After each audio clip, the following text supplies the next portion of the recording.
Et rebonjour les YouTubos, on se retrouve pour ce dernier chapitre, l'Asie. Je redémarre de Bombay, en Inde. Objectif Népal, c'est parti.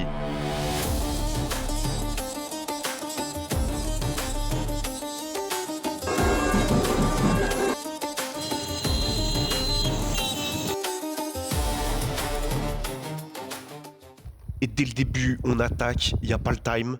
Point itinéraire et géographie, c'est parti. Ceci est un point itinéraire et géographie. Alors, je reviendrai plus en détail plus tard sur l'objectif exact au Népal. Mais toujours est-il que pour l'instant, moi, le Népal, c'était dans ma to-do list. C'est un pays que je veux découvrir à cet instant-là. Et donc, j'ai envie de tracer droit, le plus droit possible vers le Népal. Mais bien entendu, je fais quand même quelques petits détours en Inde pour aller voir des petits coins pas piqués des hannetons. Vous allez voir, c'était plutôt sympa aussi. Et voilà donc le plan. Là, je suis à Bombay. Et donc, en gros, je tire une droite. Je m'en vais donc traverser les régions du Maharashtra, du Madhya Pradesh et de l'Uttar Pradesh en Inde. C'est parti! Et je repars donc de Bombay. Et là, je peux vous dire que le changement de culture, de décor et d'ambiance est assez abrupt par rapport à Oman. Heureusement, non loin de Bombay, il y a quand même un peu de nature et de relief. Et donc, j'essaie d'y aller rapidement pour m'éloigner un peu du tumulte des villes, même si en Inde, il n'y a jamais vraiment de répit et le tumulte est partout, à tout moment.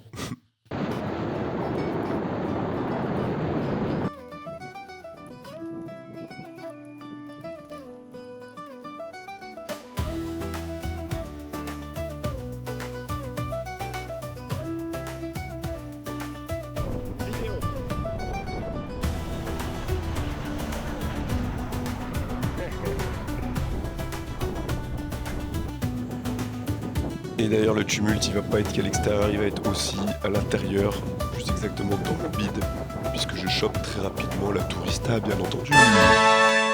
Congratulations! Et donc là, je sais pas si vous vous en souvenez des épisodes précédents, mais j'ai engrangé une bonne grosse fatigue dont je n'ai toujours absolument pas récupéré. Et donc je m'envoie une petite touristas dès la première semaine en Inde. La classique, vidange des deux côtés en même temps. C'était pépite. Heureusement, j'ai réussi à trouver rapidement des antibiotiques et ça m'a vite soigné. Mais on va dire que ça n'a pas grandement amélioré mon état de santé général. Parce qu'en plus, pour ne rien arranger, après la tourista, la moindre odeur d'épices me donnait instantanément la gerbe. Ce qui fait que je ne mangeais plus que du riz blanc et des bananes, les seuls trucs qui passaient. Sauf que tenez-vous bien, parce que pour obtenir du riz blanc en Inde, oui, croyez-moi, on mange beaucoup de riz, mais riz blanc, ça n'existe pas. Donc, même en montrant des photos, il m'arrivait de recevoir des currys sur le riz. Et là, c'était le supplice, quoi. Du coup, j'avais tout de suite la gerbe et tout. Donc ça a mis quand même quelques semaines et à peu près le Népal pour que je puisse commencer à remanger des plats un petit peu épicés, mais c'était dur mentalement. Deuxième fact, on est en pleine saison de pluie, ce qui fait que j'oscille en permanence entre des chaleurs de chacal et des pluies diluviennes. Un bon petit chaud humide bien tropical, quoi.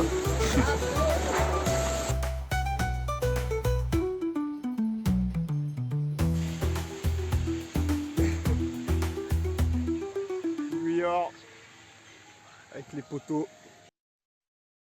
En termes de culture également, on est vraiment sur un changement radical.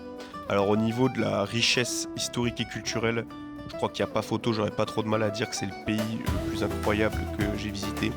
Parce qu'en seulement déjà 3 régions, il y a une richesse mais incroyable. Je pense que c'est infini tout ce qu'on peut apprendre sur l'histoire de l'Inde, qui est ultra variée et ultra complexe. Et après, en termes de culture actuelle, on est vraiment sur quelque chose de très différent aussi des autres pays. Je pense que c'est le pays avec la culture la plus éloignée de la nôtre que j'ai visité. Ce qui fait que pour le vélo, je vous avoue que moi, c'était pas le pays que j'ai préféré. Et honnêtement, c'était un des pires pays à traverser à vélo. La circulation, la poussière, le bruit constant. À vélo, c'était vraiment très dur, malgré qu'il n'y ait pas beaucoup de dénivelé ou quoi. À cause de l'agitation permanente, ça rendait les traversées à vélo très éreintantes. C'est le moins qu'on puisse dire. Mais comme toujours, je rencontre des gens incroyables et d'une gentillesse extrême, comme ce patron d'un hôtel qui m'accompagne même un matin au début à vélo, avec une voiture derrière qui nous suit. On me met une couronne de fleurs au départ, on me prend une photo avec lui, comme si je faisais partie d'une délégation politique, quoi. Et la veille au soir, quand j'arrive dans l'hôtel, j'ai même le droit à 2 journalistes qui sont appelés illico presto et qui m'interviewent. Donc j'ai l'interview sur YouTube, j'essaierai de vous retrouver l'extrait si je le retrouve. France का एक युवक साइकिल से एशिया का भ्रमण करने निकला है। प्रतिदिन 140 से 80 किलोमीटर के बीच में साइकिल चलाते हुए je suis युवक mort. इस शहर के J'adore. पन्ना Ils रोड sont पर स्थित incroyables. होटल ओम साई राम में युवक का स्वागत किया गया।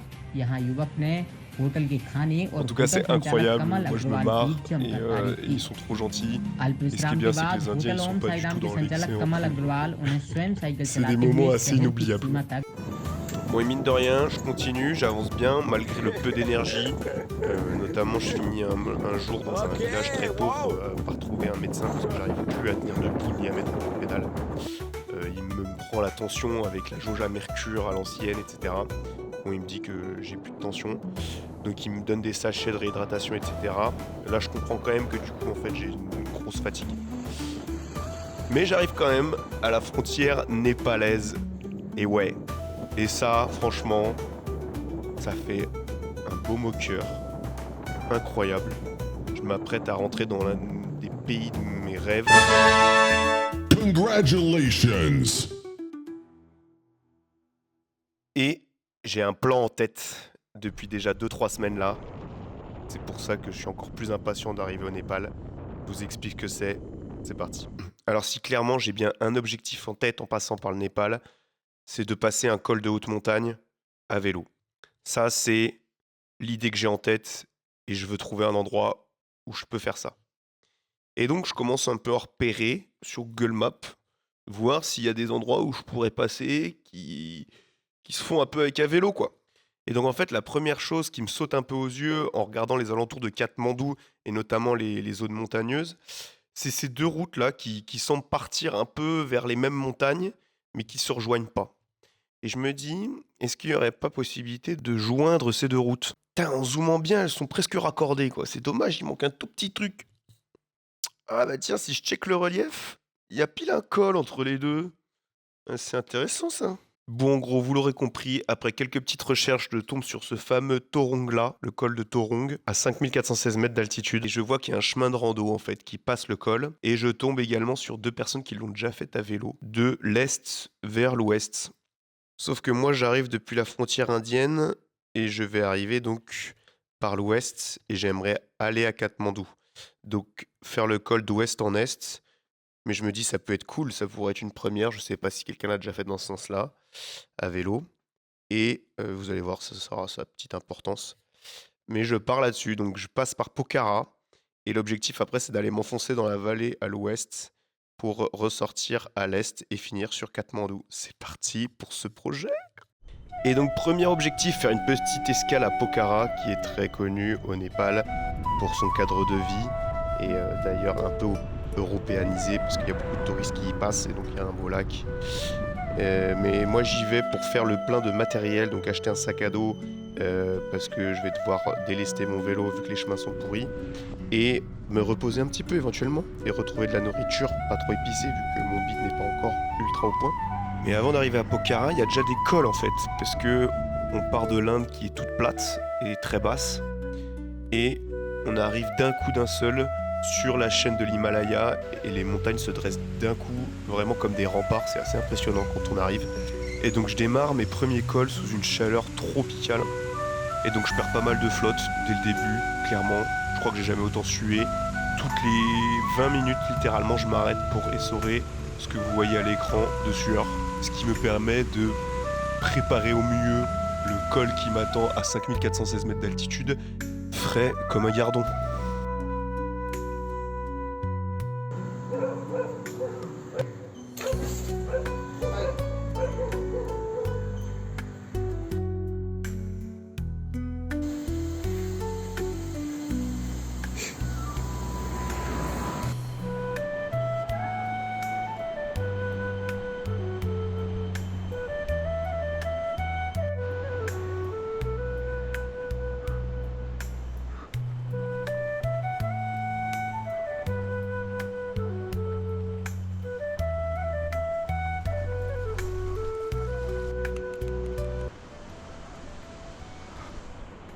les culs qui remontent. Oh, oh les épices, ça chauffe.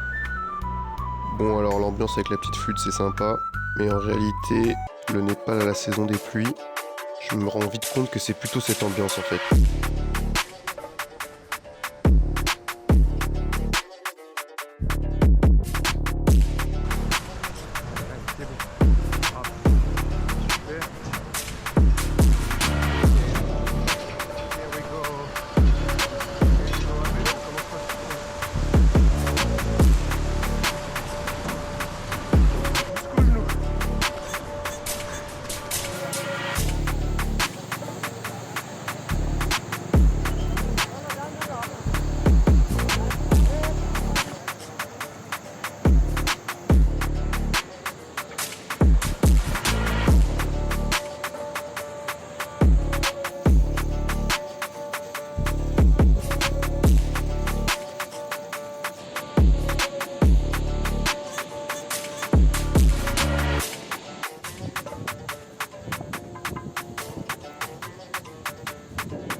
Bon, en gros, je pense que les images parlent d'elles-mêmes.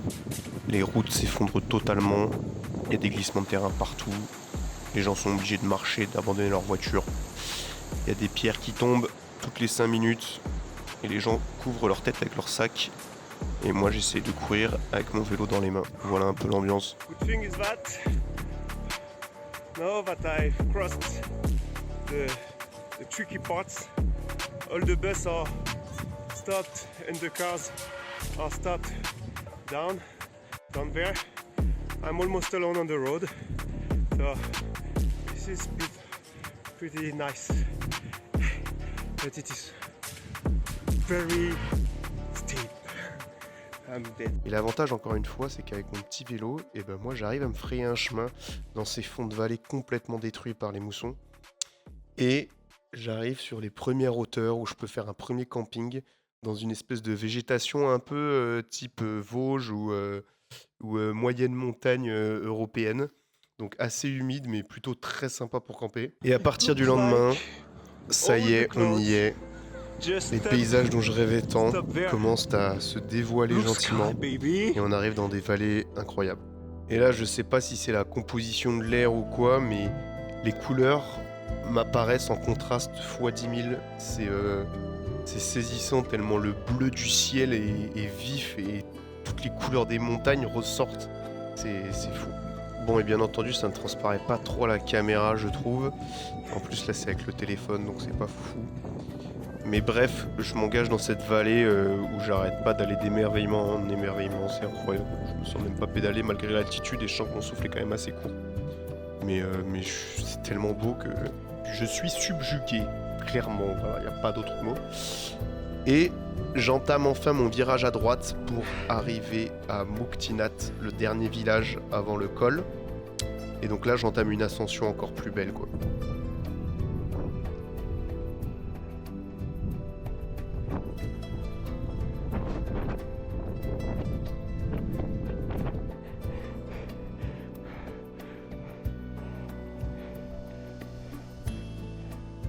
Il faut savoir que Muktinath, c'est également un lieu de pèlerinage bouddhiste. Donc ça explique aussi pourquoi il y a autant de bus qui étaient coincés dans le fond de vallée, parce que les gens cherchent à y aller.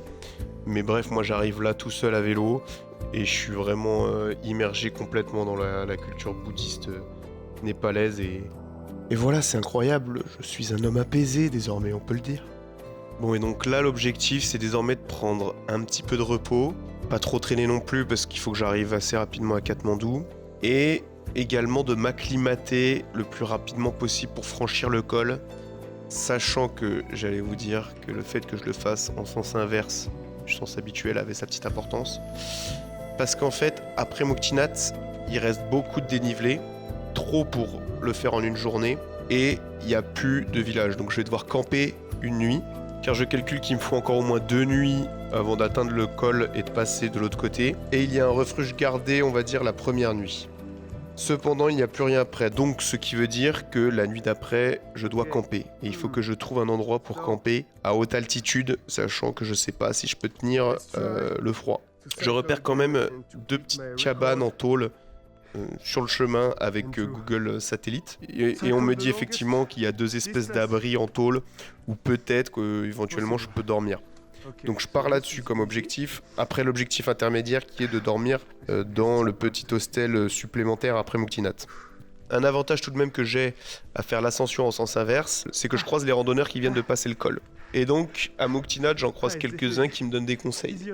Parce que ma plus grosse crainte, c'est quand même que je vais me retrouver un petit peu seul, notamment pour camper, et que je ne sais pas comment je me comporte face à l'altitude. Le col est quand même à plus de 5400 mètres d'altitude. Et je suis jamais allé à ces hauteurs, je suis même jamais allé plus de 3300 mètres d'altitude. Et donc, il y en a qui me disent que ça va, je n'ai pas à m'en faire. Et il y en a qui me disent que je suis complètement cinglé et que je devrais rester 1 semaine ici avant de passer 3 jours au petit refuge d'après, avant de redescendre et refaire des montées et des allers-retours pour voir comment je me sens. Bref, j'ai pas le time, je me sens bien en vrai, j'ai pas de problème pour l'instant et j'ai ma balise GPS SOS au cas où. Et je croise des gens normalement qui redescendent, donc je me dis que ça devrait aller. Mais du coup, ouais, à bien y réfléchir, c'est pas non plus un full avantage de le faire en sens inverse, parce que je croiserai beaucoup de monde aussi dans la montée qui me verront en train de pousser mon vélo et qui se demanderont ce que je fous là et qui me disent que je suis complètement fou. Et du coup, ça me mettra quand même un petit doute, on va pas se mentir. Bref, je dois me reposer quelque chose comme 3 jours à Muktinat, dont une journée où je pars faire une randonnée justement de plus 600 mètres de dénivelé pour aller voir comment je me sens. Et je me sens très bien. Bref, les conditions météo annoncées sont bonnes. C'est parti, je décide de me lancer à l'assaut du Torongla. Et en vrai, la première journée après Muktinat se passe très bien. Si ce n'est que dès que j'essaye de pédaler et de mettre 3 coups de pédale, c'est impossible, mon souffle ne tient absolument pas. Mais je me sens bien et en marchant et je pousse mon vélo tranquillement. J'arrive dans mon petit refuge et là, ce soir-là, je sais pas ce qui m'arrive. Si c'est la solitude, la fatigue ou le doute qui s'installe, je passe ma fin de journée à pleurer dans mon lit. Je sais pas pourquoi. Parce que je suis en train de réaliser un truc qui m'excite de fou, mais je pleure. Bref, je mange, je m'endors et je redémarre le lendemain matin.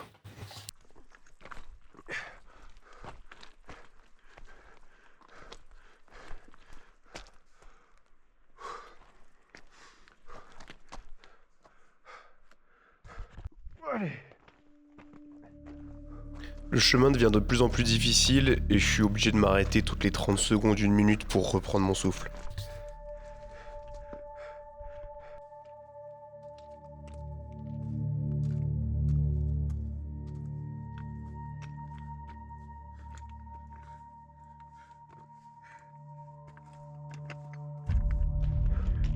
Allez, on est reparti.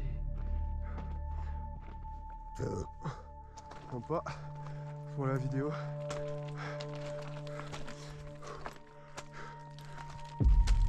Oh là.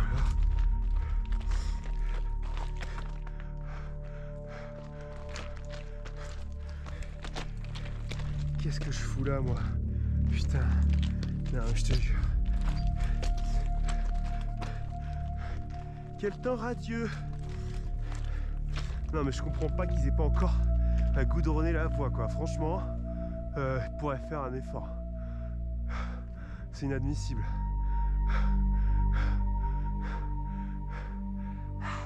Putain. Ouh. Bon, après les grosses caillasses, le chemin se transforme gentiment en petit single et la pluie commence à pointer le bout de son nez. Voilà. Mais j'arrive quand même à mon petit abri. Ma petite cabane en tôle. Voilà, assez tôt, j'avais pris de la marche pour pas être pris par la nuit, etc. Donc toutes les journées étaient quand même assez larges. Et je pose ma petite tente dans mon abri en tôle. Et voilà, je patiente tranquillement l'après-midi. Bonjour, Day 6. Je vous accueille dans mon humble demeure. Only Good Bike. Paradise Inn. Welcome, bienvenue. Venez entrer, je vous en prie. Je fais des prix très abordables. Il y a tout le confort nécessaire.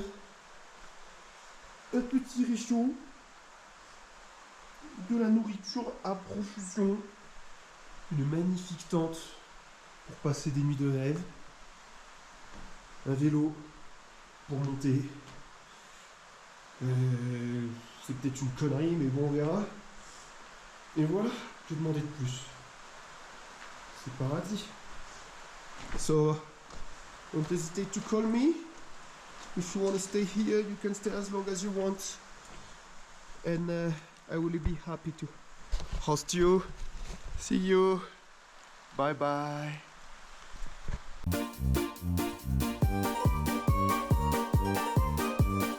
Et bim, une anecdote sans prévenir. Et ouais, parce qu'en fait, je dors dans cette petite cabane où je passe l'après-midi à pleurer encore, je sais pas pourquoi. Je pense que c'était la fatigue beaucoup qui jouait sur le mental. Et je dors et je me lève vers 3-4 heures du mat, il me semble, pour partir. Et au moment où je sors de ma tente, il fait noir total et je commence à vouloir ranger mon matelas gonflable. Il y a des militaires qui débarquent. Donc des militaires népalais. Et donc il y a 2 militaires qui rentrent dans la cabane et qui se mettent face à face juste derrière la porte. Et il commence à arriver d'autres militaires. Et je vois qu'ils se mettent à compter en fait les militaires qui arrivent. Et donc chaque militaire vient se mettre au fond de la cabane, donc derrière ma tente, et à s'asseoir. Et donc ils viennent s'asseoir tous un par un en rond, côte à côte. Et donc moi je me mets à ranger mes affaires avec tous les militaires qui me regardent dans un silence assez particulier. Et là, je commence à demander au mec qui comptait, il y en a beaucoup comme ça, parce que ça s'arrêtait pas. Il me dit, ouais, juste une 50aine. Et donc, en fait, j'ai juste rangé tous mes équipements et mangé mon petit-déj autour de 50 militaires népalais qui me regardaient sans dire un bruit. Et en vrai, leur capitaine était grave cool. Il parlait anglais, donc on s'est marré. Et malheureusement, ils n'ont pas voulu qu'on prenne une photo ensemble. Ça aurait été drôle, une petite photo de classe, mais bon, tant pis. Et en gros, ils faisaient juste leur pause de 15 minutes avant de repartir pour le Torongla qui doivent s'envoyer un peu tous les jours au petit-déj, quoi. En mode tranquille, pépère. Et du coup, ça repart pour le final push. Bon, bah, Let's voilà. go. Il est très exactement 5h40. Et c'est le jour J, l'ascension finale.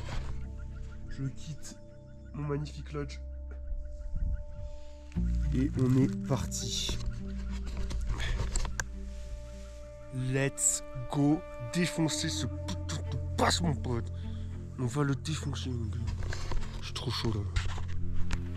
Je serais peut-être moi le malin au-dessus.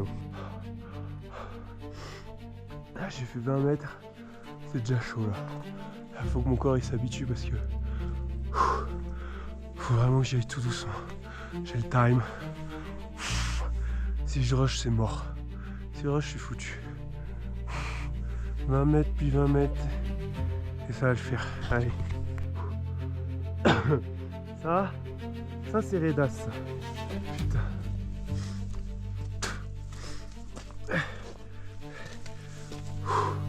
Oh la vache. Là c'est dur là. Allez. Allez. Allez. Allez, un petit coup de cul là.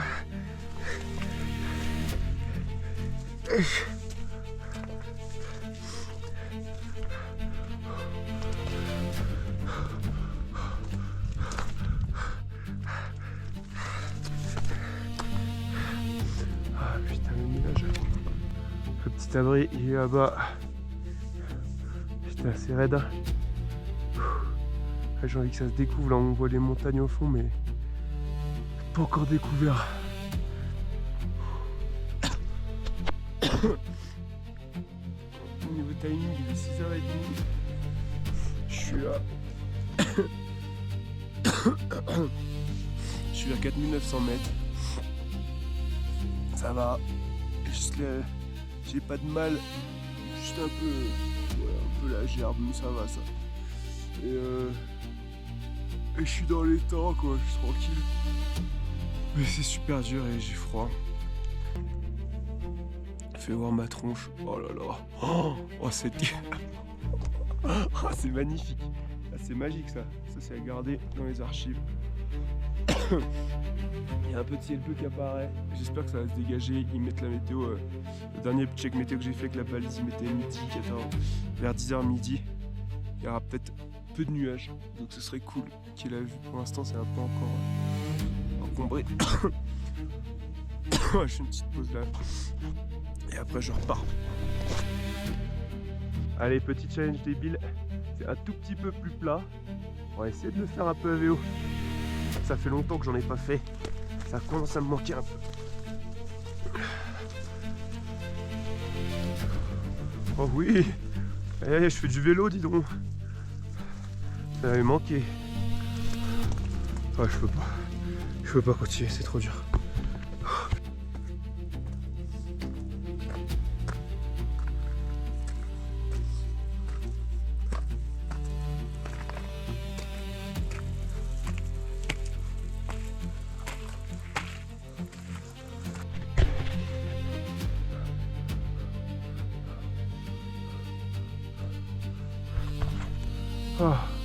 Regardez ça là. Le paysage qui se découvre. Putain, c'est magnifique. Oh la vache. C'est trop beau. C'est trop beau. C'est ouf. Oh la vache.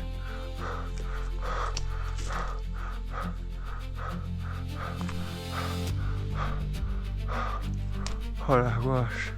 Putain. J'ai pas de mots. Yes. J'ai de la vue. Je suis pas dans le bruit.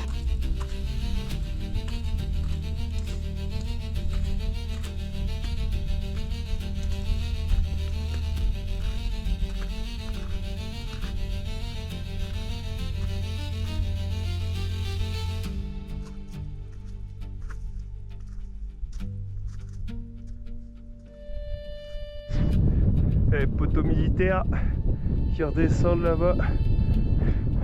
Allez, on voit bien les glaciers là.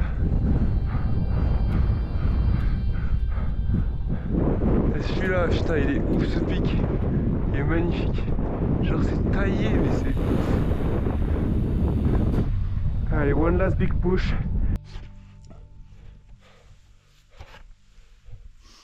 Allez, on est vers 1100 mètres là.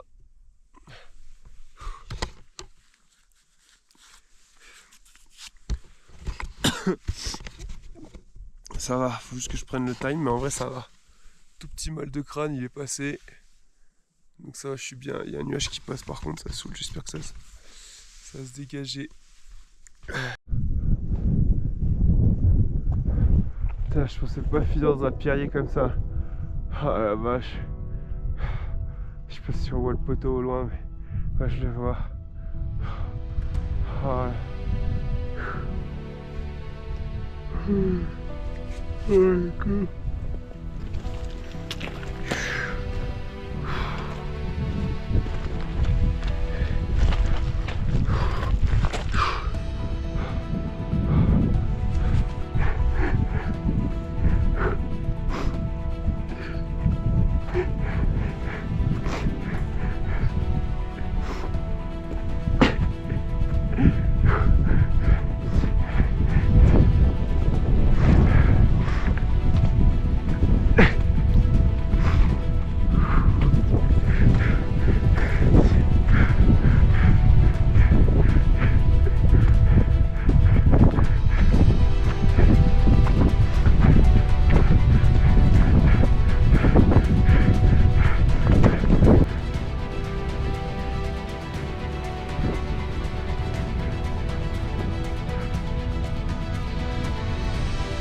Et donc voilà la team, j'arrive au-dessus de ce fameux Torongla où il y a un frérot qui est dans cette cabane 4 mois de l'année pour servir des thés aux randonneurs. Donc gros big up à lui, il était trop cool.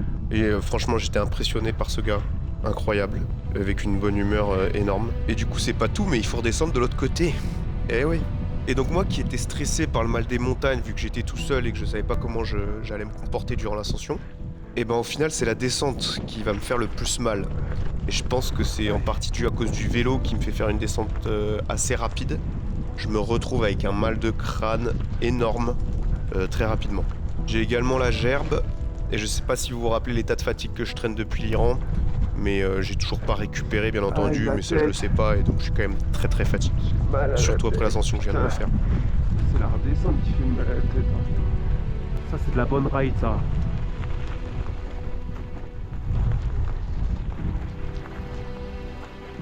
Bon, la météo commence vraiment à se gâter et je me sens vraiment pas bien du tout. Je décide donc de m'arrêter au premier refuge que je croise pour me reposer. Je me repose donc, je repars le lendemain matin. Et là, il y a un moment que j'attendais depuis quand même un certain temps, qui est la descente. Yes. Yes. Et là, c'est magique. Je m'envoie une journée de descente incroyable dans une vallée magnifique. Oh putain, enfin. La récompense, mon gars. Oh, ça fait tellement plaisir. C'est trop cool.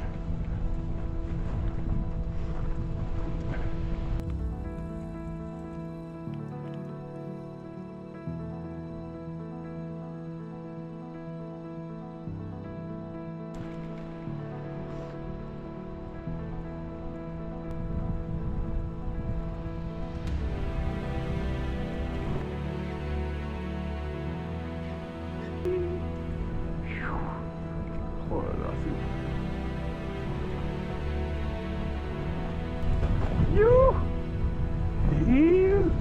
Putain, mec, c'est ouf! Oh, je m'éclate, c'est un truc de ouf! Oh, oh, oh, oh, oh.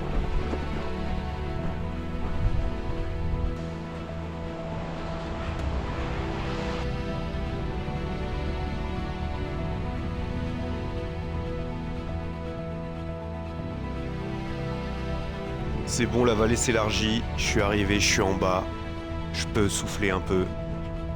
Enfin ça, c'est ce que je croyais.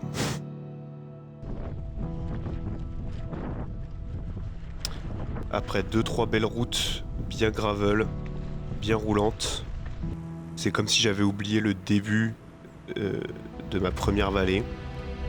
Mais en fait, je me retrouve dans la même histoire. Et c'est pas que de la descente, loin de là.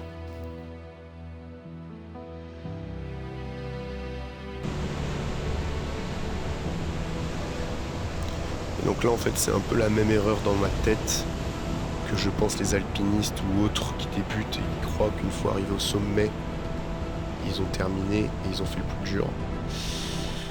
En fait, la vallée de l'autre côté est très très longue et il me faut plusieurs jours pour en sortir.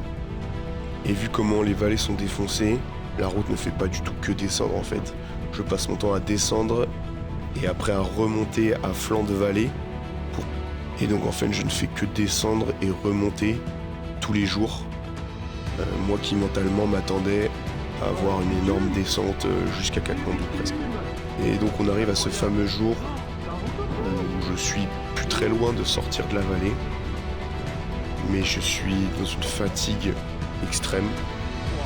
Déjà je traînais une fatigue énorme depuis l'Iran et les chaleurs.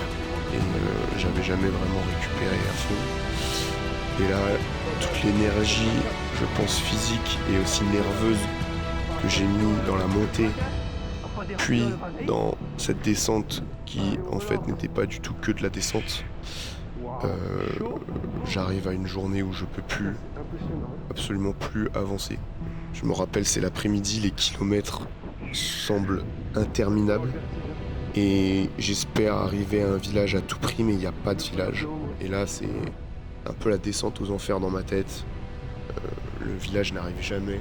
Et je m'arrête même de manger parce que je suis plus lucide.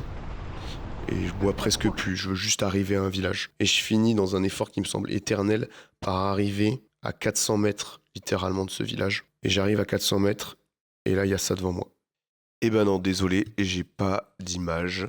Et pour cause, je pense que j'étais trop mal pour penser à prendre quoi que ce soit en vidéo ou photo. Bref, j'arrive devant un ravin. La route n'existe plus. Je vois littéralement le panneau du village en face. Et il n'y a plus de route. Et je vois en contrebas, tout au fond de la vallée, côté de la rivière, des voitures qui passent. Et donc là, je fonds en larmes. Littéralement, je sais plus quoi faire. Et après des bonnes minutes, voire peut-être même une heure, je rebrousse chemin en espérant retrouver une autre voie. Et là, je vois une voie qui descend tout en bas. Et j'arrive tout en bas. Et il se met à pleuvoir. Et là, il faut que je remonte en fait tout le flanc de vallée jusqu'au village. Et j'essaye de pédaler, j'essaye de pousser le vélo même à côté parce que j'arrive pas à pédaler et j'ai rien, aucune énergie et je suis incapable de monter la route jusqu'au village. Il y a plein de voitures en bouchon parce que la route est défoncée, il fait moche et je commence à faire du stop. Les gens comprennent pas parce qu'ils me disent où est-ce que je veux aller. Je dis le village qui est juste au-dessus. Et ils me disent mais il est juste là le village. Et j'arrive pas à me faire comprendre en expliquant que je peux pas y arriver, j'ai pas l'énergie.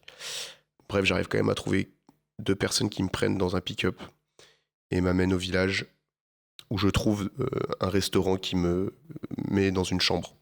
Très vétuste, parce qu'en fait il n'y avait pas d'hôtel dans ce village, mais il y a un lit et c'est tout ce qui me va. Bref, je me repose et j'espère aller mieux le lendemain. Je passe la nuit là donc, et en repartant le lendemain matin, je suis sorti de la vallée, on peut le dire. La route est plate. Je décide de remettre quelques coups de pédale, et là je fais 100 mètres. La route est plate, voire même descendante, et je peux pas mettre un coup de pédale. J'y arrive pas, absolument pas, donc je sens que c'est impossible d'avancer. Donc je commence à faire du stop pour prendre un bus, et j'arrive finalement à Katmandou, pas dans la manière où j'aurais escompté.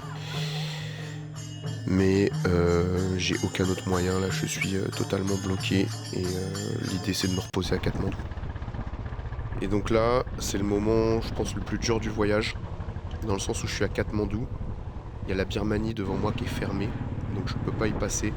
Il faut donc que je reprenne un avion pour faire l'Asie du Sud-Est, donc Thaïlande, Laos, Vietnam, et arriver là où je voulais, au niveau de la côte du Vietnam.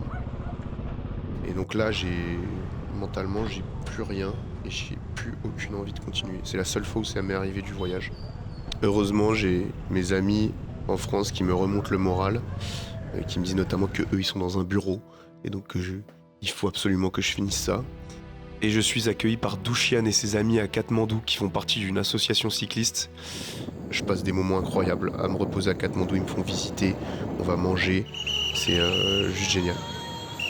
Et donc ces quelques jours de pause me revigorent, me font du bien mentalement. On passe des après-midi dans des bars locaux népalais, si on peut appeler ça des bars, vous regarderez les images. Et je bois notamment leur fameuse bière de riz, qui clairement, je pense, n'était pas conseillée en termes d'hygiène. Donc j'arrive dans un de leurs fameux bars où il y a littéralement les cuves en train de macérer la bière, remplie de moucherons. Et je finis par craquer quand même. Et à ma plus grande surprise, je n'ai pas été malade. Et à ma plus grande surprise, c'est plutôt bon. Alors que ça a une tronche de smecta et que c'est conservé à 30 degrés Celsius, quoi. Je sais pas comment c'est possible, mais c'est assez bon. Ça ressemble un peu à du cidre. Et je suis même pas tombé malade, voilà. Aussi incroyable que ça puisse paraître. Donc après ces quelques jours à Katmandou, où je visite plein de choses, je repars pour la Thaïlande. Et donc on arrête ici cet arc népalais. Et je vous dis déjà à très très vite pour l'ultime épisode sur l'Asie du Sud-Est.